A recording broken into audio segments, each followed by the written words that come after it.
Hi everyone, hope you had a lovely week and wish you a good new week. Anyway, this week we are going to discuss jealousy. So, what's jealousy? Jealousy, being jealous, is always riding alongside being envious. Yeah, so in most cases they are together. They are sisters, sisters, brothers, whatever. So this is just these are feelings of desire and discomfort towards what someone else has. Yeah, and we're going to see what the Bible says about this. How do we see it in the Bible? So according to me, my understanding, and also how I interpret particular verses in the Bible, we can dig through it. But first, let me address that being jealous is a human it's a human feeling. Yeah, most of us as humans, you look at someone and you're like, I wish you admire, and you desire to have what they have. So when the part of desiring is the part where the human nature stops. Your actions after become pushed by a particular force. Sometimes you can desire and then be like, let me approach the person, and so that they can tell me more about what they are doing or how they are gaining whatever they are gaining. And then sometimes some people just start doing they just start resenting the person that has gotten an achievement, which is actually wrong. Anyway, according to the Bible, in First Corinthians chapter 13, verse 4, when we're talking about love, and love is this, love is that, we are also saying that love is not envious. Yes, you cannot claim to love your sister or your brother or your friend and then at the same time be envious of what they have. Love is not envious. The moment you start getting envious about what the other person has, and the moment you let that spirit override whatever goodness you have, then the love is also reducing. Yes, those things of saying, I was a bit envious, but it was coming from a love point of view. No, it wasn't. Yes, then it also shows us that in Proverbs 27, verse 4 and 5, it tells us that instead of hiding your envy behind love, pretending that you love the person so much, yet you're envious of whatever they have accomplished. What about you? You openly talk about it with the person, because sometimes the cause of this envy, the cause of you being jealous of your friend, is something that, first of all, they didn't control. Second of all, it is something that God has blessed them with. It is always something that God has blessed the other person with. So when you talk to this person and you tell them, by the way, I would like to also accomplish A and B as you did. Instead of being envious, if you talk to the person, they can help you accomplish whatever you want to accomplish. Number one. Number two, they can recommend you to wherever you want to go. Instead of hiding behind friendship, yet you actually not friends. By the time you're being envious of someone, you're not. Don't even try to lie to us that you're friends, because you're not. In James 3, 14 and 16, it simply tells us that being envious, if you're envious, you're hiding behind the truth. You're hiding, sorry, you're lying and hiding to behind the truth. Because where envious is, there is confusion, and it builds a space for evil. The moment the devil gets you to that point of saying, but this sister, no, this sister, what, I should have, I think I deserve this better, those small thoughts that come into the mind, when the devil gets you to that point, then they can easily penetrate into your mind and make you start having thoughts of doing something that is against your spiritual being, or it's just sometimes you end up doing things that are immoral. Sometimes you end up doing things that you would not have done on a normal day, because sometimes we've seen people that get envious of the other and they don't put into consideration that the other person's blessing is not your blessing. So they leave the path they're on and then they go to this other person's path, like what they followed. Number one. Number two, sometimes the person ends up going against their Christian values.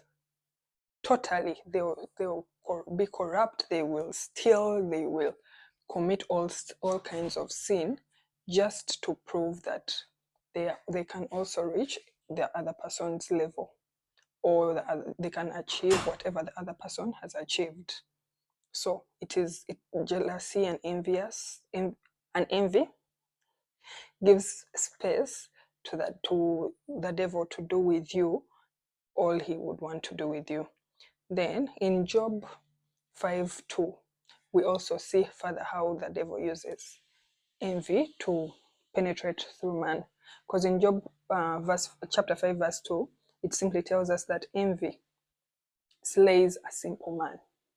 Like, you're there, you're being good, you're being a Christian, you're doing everything right, and the devil puts you in that position where you're envious of your brother, envious of your sister, and just one action is going to put you off track of your spiritual journey. So we also have to put that in mind always. Then we also see that sometimes you are jealous because that person has achieved something, and it's your fault that you've not achieved it. We're going to see this just from Cain and Abel's story in Genesis. In Genesis, we see Cain and Abel both sacrificing to both offering to God. Cain offered his he just got like whatever he could from his harvest and offered, and then Abel got the finest flock and offered to God, and God was pleased. And then Cain was jealous, and and he ended up doing what? He ended up murdering his own brother because of that. But he would have avoided all this because he would have just offered the best of also his harvest, just like the brother had done. But instead, he killed his own brother. He killed his own brother, and then he was punished because God sees all these things, remember. So he was punished by God. He was cursed by God.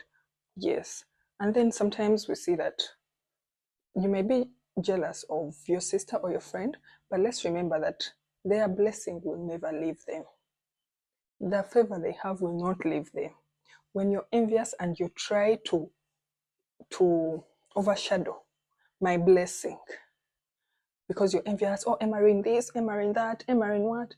And you try to overshadow whatever blessing you're envious about or whatever achievement, sometimes you're going to end up instead escalating me in a level you will not understand. We see this in the book of Esther. Remember when Hanan got envious of Mordecai because he had put these rules and Mordecai was not obeying, he was not bowing to him, and he got that feeling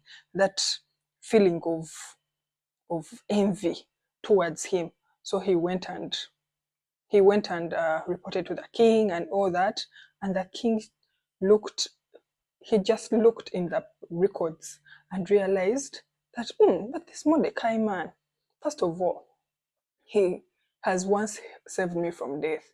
Second of all, even when the wife, later when you read further, the Mordecai finds favor in the king's eyes through his wife. So we now realize that if Hanan had not used his jealous spirit, his envy towards him, he would not have escalated to the level he was, because Hanan was a prime minister, and when everything went south and he was murdered, he was killed as his punishment. When he was killed, later on, Mordecai becomes a prime minister.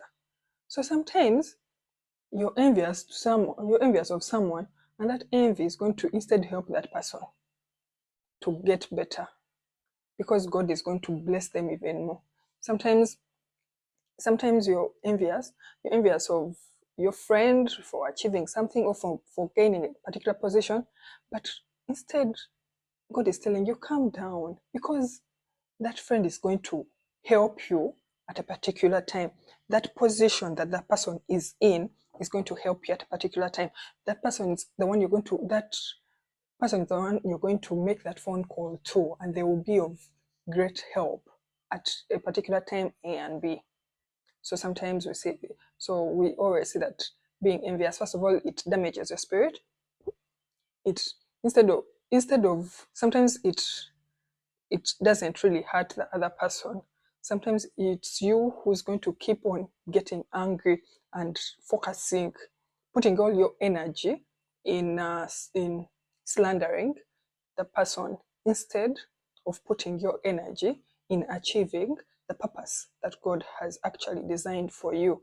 Because in this life, we should always remember that we have different purposes. So if Emerin is achieving greatly in a particular purpose or a particular career, it doesn't mean that now for you have failed.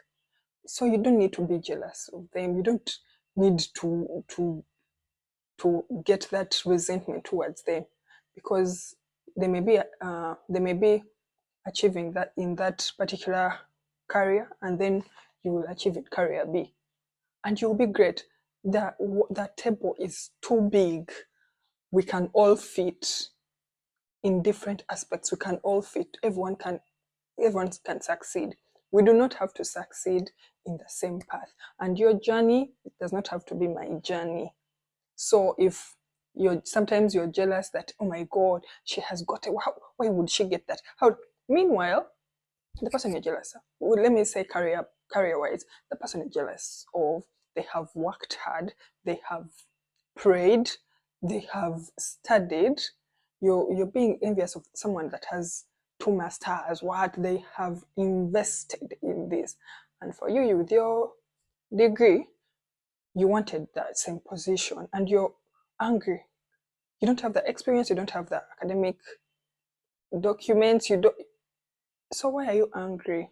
Instead, ask them how you can get there, and they will advise you, and you will put in the work, and maybe one day you will get there. And you don't have to get there in the same place or in the same. So we see that there is nothing good about being jealous of anyone. Nothing good comes out of it. It just causes destruction, confusion, and just damages you step by step. It starts by just like a feeling, and then it starts getting to your mind. You start thinking about it. It's now a thought. Then from a thought, you start putting actions to it, and before you know it, the friendship is gone. The relationship is gone, whether it was sisterhood or whatever, it is damaged, because there is no love that can coexist with jealous or envious being or an envious spirit.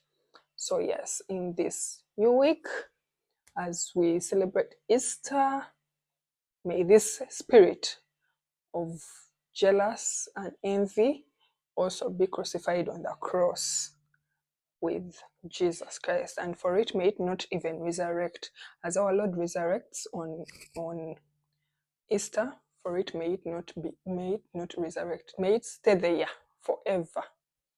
Okay, have a nice week, have a lovely Easter. Bye bye. God bless you.